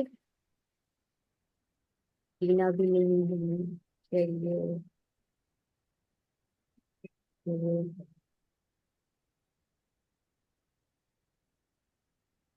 ये कौन है? मयूरी, वसुंधरा, वसुंधरा जी है यहाँ पे। देखिए, अगर इस तरह का कोई आ, हिंदी में भी सिग्नेचर करके दे रहा है, इंग्लिश में भी करके दे रहा है ना, तो एक मैं बता देती हूँ, अगर कोई अपनी रीजनल लैंग्वेज में सिग्नेचर करता है तो ऐसे जो लोग हैं ना, वो जल्दी किसी के साथ मिंगल अप नहीं होते हैं। ये चीज है, ये थोड़े से रिजिड रहते हैं अपने चीजों को लेकर के। ओपननेस इन लोगों के अंदर थोड़ी कम रहती है, जो अपना रीजनल सिग्नेचर करते हैं हमेशा। ठीक है। डॉक्टर खुशी, मीना, मीना जी हैं यहाँ पर। देखिए, इसमें भी देखते हैं। एक चीज मैं बताती हूँ, अब ये जो पर्सन है ना, ये जो मीना जी हैं, इन्होंने जो ये सिग्ने डॉक्टर डॉटर ऑफ, ठीक है, ये है मिसेस रेखा। ठीक है। अब देखिए, ये जो लेडी है, ये घर में तो बहुत अच्छे से अपने आप को प्रेजेंट करती है, ठीक है, लेकिन जब ये पब्लिक में जाती है ना, जब ये पब्लिक में जाती हैं तो ये भीड़ में गायब हो जाती है। मतलब जो, मतलब एक होता है ना कि इंसान ने अपने आप को भीड़ में नोटिस करवा लिया, ठीक है, ये भीड़ में छुप जाती है कहीं ना कहीं। ये चीज है, थोड़ा सा इनको लीड करने में दिक्कत आती है। और कहीं ना कहीं ये अपने आप से कुछ ऐसी चीजें हैं, इनको लगता है कि मैं बहुत लाइफ में कर सकती थी पर कर नहीं पाई, तो अपनी आइडेंटिटी को लेके, अपने आप की अपनी परफॉर्मेंस को लेकर के कुछ भी जो है ये खुश नहीं है। ठीक है। ऐसे केस में तो चलो मैं आपको एक जनरल सबको बता देती हूँ कि कभी भी अपना सिग्नेचर कट नहीं करना चाहिए। Never scribble your signature, never scratch your signature. अपने नाम का कोई भी अल्फाबेट आपको कट नहीं करना चाहिए, ये ध्यान रखना है सबको। ठीक है। अब ये जो है, ये सर है जो ईश्वर आई थिंक है ना, इनका जो भी नाम है। अब इनके साथ भी क्या है, इनके साथ इनके रिलेशनशिप इश्यूज रहते हैं, ठीक है, ये चीजों को प्रॉपरली कम्युनिकेट नहीं कर पाते हैं। ठीक है। लॉसेस होना, फाइनेंशियल इश्यूज होना, ये सब चीजें इनके साथ हैं। और बड़ी अपॉर्चुनिटीज ग्रैब नहीं कर पाना, ये चीज है। थोड़ा सा मैनिपुलेटिव है। देखो, पवन रावत जी ने भी हिंदी में लिखा है। ठीक है। इनके साथ क्या है, इनके डिफरेंस ऑफ ओपिनियन बहुत रहते हैं। जैसे अब इनका हिंदी का भी अगर मैं देखूँ ना, जैसे हिंदी ग्राफोलॉजी भी मैं करवाती हूँ, तो अगर मैं देखूँ तो इनके ना मतभेद हो जाते होंगे इनके बहुत ज्यादा। ठीक है। और इंग्लिश का भी देख रहे हो तो इंग्लिश में भी सेम चीज आ रही है कि डिफरेंस ऑफ ओपिनियन, आर्ग्यूमेंट्स इनकी हो ही जाती होंगी, और कंक्लूजन पे बहुत जल्दी जंप करते होंगे। मतलब फ्यूचरिस्टिक ज्यादा सोचते हैं, प्रेजेंट में कम रहना, फ्यूचरिस्टिक ज्यादा सोचना। और चीजें इनकी स्ट्रेच भी, काम शुरू करने में भी ये बहुत टाइम लेते हैं, और काम खत्म होने में भी इनका टाइम लगता है। ठीक है। ये इनके साथ स्ट्रेच होती हैं इनकी चीजें। एंड हु इज शी, ये कौन है, ही या शी है, देखो ये पता नहीं चल रहा। अब देखो इस सिग्नेचर में, अब ये पर्सन ने क्या किया हुआ है इस सिग्नेचर में। पर्सन अगेन वही है कि रिलेशनशिप बचाना चाहता है पर बचा नहीं पा रहा। ठीक है। अपने से ज्यादा फैमिली को ये पर्सन इंपॉर्टेंस देता है। ठीक है। ये चीज है अब फोकस, फोकस जो है वो लूज होता है, मतलब जल्दी से भटक जाता है इनका फोकस। और सबसे बड़ी बात ये है कि इन्होंने भी अपने सिग्नेचर में स्क्रिबल्स कट कर रखा है। Again this is not good. अब भैया यहाँ पे लोग प्रेजेंट नहीं है, तो कंफर्मेशन मिलती है तो ज्यादा अच्छा लगता है, लर्निंग भी अच्छी होती है। अब देखिए, राजीव कुमार जी का इनका भी सेम है, इनका ठीक है सब। मतलब बढ़िया है, अपने आप को पब्लिक में नोटिस करवा लेते होंगे, लीड कर लेते होंगे, सब कुछ अच्छा है। बस ये है कि कई बार कुछ चीज, कुछ बनना शुरू करते होंगे तो जल्दी टाइम पे एंड नहीं करते होंगे, एक्स्ट्रा बोल जाते होंगे। डॉक्टर लता, आप जानती हैं क्या इनको? अच्छा, आपने ऐसे किया, मैंने कहा शायद जानते, कोई तो बोल दो। ठीक है, ये चीज। अब ये देखिए, अनिल देवकर, अब इनके साथ क्या होगा, ये अपने आप को ना बहुत किंग टाइप समझते होंगे। ये रहता होगा इनका, ठीक है। और दूसरा इनके साथ ये भी है कि इनको ना, मतलब ये हर चीज में समय लगाना इनको पसंद है। जैसे क्यूट चीजें हो गई, थोड़े चाइल्डिश चाइल्डिश स्वभाव के ये होंगे। मैच्योर, थोड़ी इनके मैच्योरिटी की थोड़ा कमी होगी। इन द सेंस, ऐसा नहीं से कई लोग होते हैं ना हमेशा बचकाना अंदाज लेके चलते हैं, वैसा इनका अंदाज रहता है। दूसरा इसमें देखो, अब ऑब्वियसली ये चीज तो मैं नहीं बताऊंगी, बट हाँ ये है कि इनके राइटिंग में थोड़ा दिख रहा है कि इनके हो सकता है लोअर बॉडी में कोई दिक्कत हो, पैर में दर्द या रहता वैसा, या लोअर बॉडी पार्ट में कुछ इश्यूज हैं इनको, ठीक है। और ये भी हो सकता है कि इनकी फैमिली में कोई ऐसा कपल हो, या हो सकता है यही इनका ही कपल ऐसा हो कि पार्टनर की हाइट में डिफरेंस होगा। मतलब क्लियर कोई कह देगा कि अरे ये ज्यादा लंबा है, ये छोटी है, या वाइफ लंबी लगती है एज कम्पेयर टू हस्बैंड। ऐसा मतलब ऐसे इनके घर में होगा, ये चीज है। एंड एक चीज इनके साथ ये भी है कि ये इनके जो फ्रेंड्स है ना, वो बड़े कजन टाइप्स रिलेशनशिप होगा। फ्रेंड्स के साथ इनकी बहुत अच्छी बनती होगी, कजन्स के साथ इनकी बहुत अच्छी बनती होगी, या दोस्ती यारी वाला रिलेशनशिप रहता होगा इनके कजन्स के साथ, ठीक है। तो यही सिग्नेचर है, लास्ट यही है। अब देखो यहाँ पे ये लोग होते ना तो और अच्छा रहता, ठीक है। सो ये है।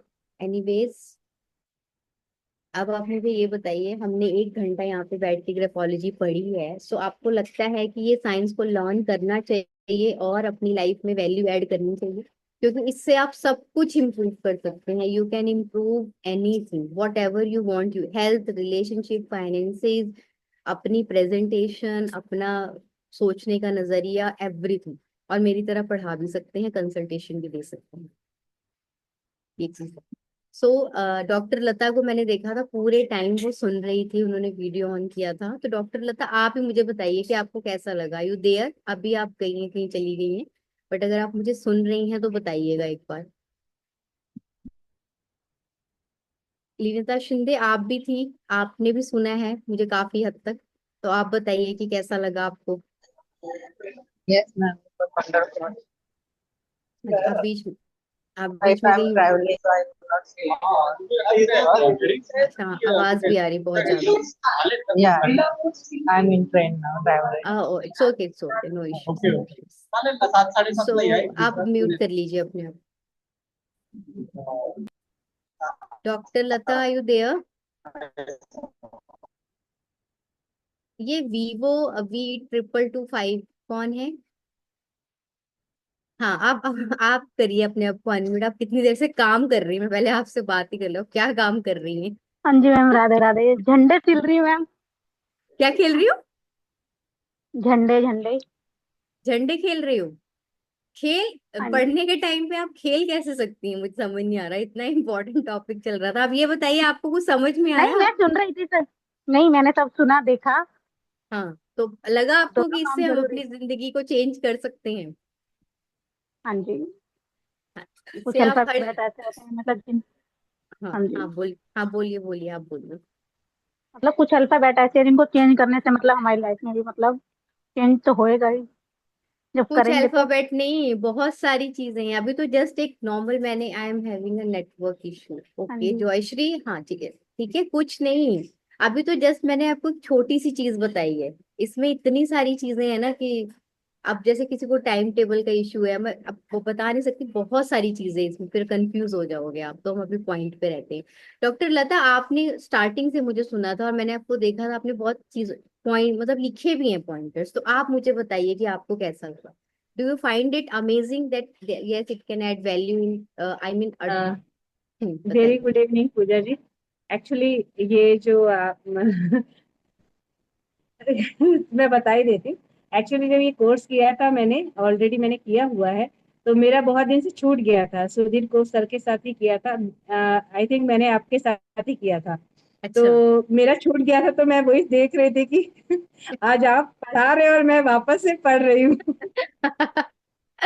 अच्छा, तो मुझे ये तो अच्छा बहुत भी अच्छा। लग रहा था कि अपने क्लासमेट के साथ में बैठ के मैं पढ़ रही हूँ, मतलब वो आज मेरी टीचर और मैं पढ़ रही हूँ।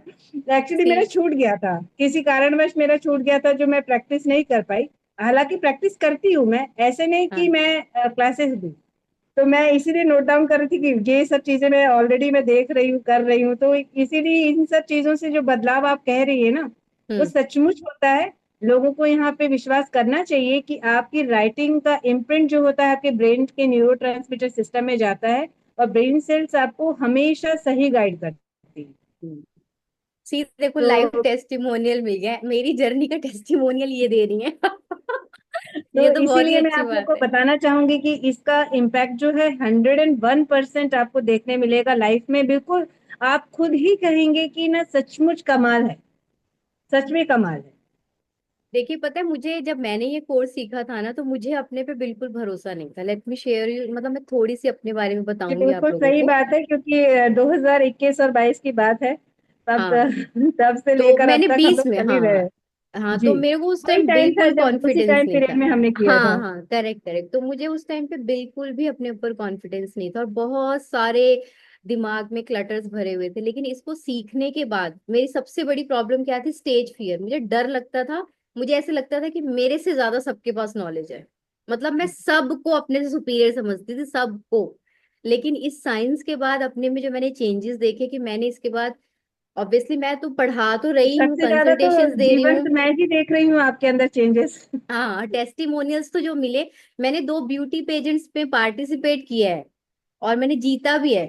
वो मेरे लिए बहुत बड़ी बात थी। तो मैं डेली डेली अपनी लाइफ के जो हर्डल्स थे उनको मैं क्रॉस कर रही हूँ, और मैं आगे बढ़ रही हूँ।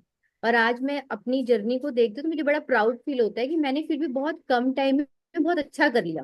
क्यों? क्योंकि मैंने पैशन के साथ किया था। ये सच में ये साइंस वर्क करती है, और डॉक्टर लता जी ने ये बोला, मुझे बहुत अच्छा लगा कि एटलीस्ट उन्होंने इस चीज को एक्नॉलेज किया। ये चीज है। तो आई थिंक आप सब लोगों को ये चीज करनी चाहिए। और अपनी, देखो, अपने लिए, अपनी ग्रोथ के लिए आपको खुद खड़े होना पड़ेगा। चाहे हस्बैंड कितना प्यार करे, चाहे पापा मम्मी कितना प्यार करे, जो कोई कितना प्यार करे, पर आपको कॉन्फिडेंस तभी आएगा जब आप कुछ कर रहे होंगे। ये चीज है। तो करना ही करना चाहिए अपने लिए, और अपनी ग्रोथ के लिए किसी से परमिशन लेने की जरूरत नहीं है। कुछ अच्छा आप कर रहे हैं, उसके लिए किसी से परमिशन लेने की जरूरत नहीं है। ये चीज है। सो आई होप आप लोगों को अच्छा लगा होगा। अच्छा डॉक्टर लता, ये बताइए मैंने पढ़ाया कैसा? बाकी सब छोड़ दीजिए, ये बताइए। अनम्यूट करिए पहले अपने आप को। आपकी आवाज नहीं आ रही, अनम्यूट करिए। मैंने आपको देखा है जब सर पढ़ाते थे तो आपसे कितने बार पूछते थे, हाँ पूछा जी बताइए समझ में आ रहा है। तो मैं वो चीज देख रही हूँ कि आज आप मतलब बस एक बोलते ना कि हम सामने बैठ के पढ़ाने लायक हो गए हैं। तो हम्म। बहुत अच्छा पढ़ाया आपने, और वो जो लोगों को कनेक्ट करता है वैसे ही पढ़ाया। थैंक यू सो मतलब मच। सर, मैं एक चीज बोलना चाहूंगी कि सर से भी अच्छा पढ़ाया आपने, अरे क्योंकि नहीं क्या नहीं। होता है ना, हम्म। नहीं नहीं उसका रीजन मैं बता रही हूँ। क्या होता है कि जब हम कनेक्ट करते हैं ना किसी को, हम अपना हम्म। लेवल, हम जब स्टूडेंट होते तो हम समझ पाते हैं कि हाँ यार हमको यहाँ पे दिक्कत आई थी, हमको यहाँ दिक्कत आई थी, तो हम लोग कनेक्ट करते हैं। और हम्म। एज अ लेडी, एक लेडी टीचर होती है ना, तो वो और ज्यादा कनेक्ट करती है। मेरे बच्चे को ये समझ में नहीं आता है तो मैं इसको ऐसे समझा दूं। जैसे यहाँ पे हम करेक्ट। बच्चे के जैसे ही देते हैं ना सभी को, तो हाँ, इसको समझ करेक्ट। में नहीं आ रहा तो मैं ऐसे बता देती हूँ, अच्छा ये ऐड कर देती हूँ, अच्छा ये भी ऐड कर देती हूँ। तो हम क्या करते हैं, ऑब्जर्वेशन मेथड डालते हैं यहाँ पे। करेक्ट। क्योंकि हमने अपना ऑब्जर्व किया कि मैं ऐसे नहीं कर पा रही थी, मुझे तकलीफ हो रही थी, तो मैं अपना एक्सपीरियंस भी यहाँ डाल रही हूँ। तो वो जो हाँ, है वो बहुत अच्छी चीज है। तो आपने बहुत अच्छा पढ़ाया, आपको बहुत बहुत बधाइयाँ। और मुझे थैंक यू भी सो अच्छा मच। लगा कि मैं छूट गया था किसी कारणवश, तो मैंने सोचा कि चलो एक बार मैं जाऊंगी तो हो सकता है कि जो मेरे नोट्स है वापस से निकाल के रिकॉल करूंगी। खोलती रहती हूँ, बार बार देखती रहती हूँ, प्रैक्टिस हाँ। करती हूँ अपने लिए। मैं किसी दूसरे का वैसे नहीं कर रही हूँ, हम्म। जस्ट मेरा हम्म। थोड़ा सा फील्ड दूसरा है तो मैं अपने, ये एक चीज और हम्म। मैं सभी को बताना चाहूंगी कि यहाँ जैसे बीमारियों के बारे में पूजा जी ने बताया ना, वो 101% काम करती है। और आप राइटिंग से लोगों की बीमारियां बता पाओगे। और बहुत अच्छा, मैं बीमारियों पे काम करती हूँ तो मैं इसीलिए बता पा रही हूँ क्योंकि मैंने एडवांस कोर्स भी किया था सर का। तो हाँ। मैं बीमारियों पे चली गई। मैं राइटिंग एनालिसिस को छोड़ के बीमारियों पे चली गई। तो काम करती हैं आप लोग, सी, जरूर ये करिएगा। मैजिकल साइंस है, ये जी मैजिकल बिल्कुल साइंस बिल्कुल, है। 101% मैजिकल है। और ये हाँ। बिल्कुल आपको प्रमाणित चीज है, ऐसा नहीं कि आपको कोई जादू कर देगा, प्रमाणित है, आप सामने देख पाओगे इस चीज को। करेक्ट। बहुत अच्छा थैंक यू पढ़ाया लता आपने, जी। बहुत बहुत आप, बधाई आपको। Thank you. मैं आपको आपको कहूंगी कि आप आई ना, एक्चुअली मुझे मेरी लाइफ के लिए टेस्टिमोनियल देना, ये मुझे ज्यादा अच्छा लग रहा है। ये चीजें है ना। तो ये मुझे बहुत अच्छा लगा भाई, थैंक यू सो मच। और स्टार्टिंग से लेके एंड तक सुनने के लिए, ये बहुत अच्छा लगा। आपने मुझे टेस्टिमोनियल दिया कि मैंने पढ़ाया अच्छा, ये मेरे लिए बहुत ग्रेटफुल है। ठीक है, सो आई होप, मैं चाहूंगी कि देखिए मैं अपने मुंह से बोलती तो आप लोगों को लगता है कि मैं शायद कोर्स को सेल करना चाहती हूँ, मैं इसलिए बोल रही हूँ। बट अब आपके सामने, आपके बीच में से एक स्टूडेंट ने ये चीज बोली है, वो अभी पार्टिसिपेंट है यहाँ पे, है ना, तो वो बोल रहे हैं, तो ये साइंस सच में अमेजिंग साइंस है, सीखना ही सीखना चाहिए। और इससे जो आपके घर में जो बच्चे ग्रोइंग स्टेज पे है ना, उनकी लाइफ में आप बहुत ब्लेसिंग्स ऐड कर सकते हैं। जो हमें लेट सीखने को मिला वो उनको हम अभी दे सकते हैं, ये चीज है। ठीक है, सो अभी हम मीटिंग को एंड करते हैं। ठीक है, आई होप, मैं सबका थैंक यू करती हूँ कि आप आए और इतनी देर तक यहाँ रुके और आप सबने मुझे सुना। ठीक है, और पार्टिसिपेशन भी जिन जो लोग कर सकते थे उन्होंने किया भी। तो अभी मैं ग्रेटिट्यूड के साथ यहाँ पे सेशन एंड करती हूँ। रेस्ट आपको कोर्स करना है, ऑल दैट, उसके लिए आप प्लीज रामकृत के प्लेटफॉर्म को अप्रोच करें। ठीक है, thank you so much, all the best for your future. Thank you, thank you, thank bye. You ma'am.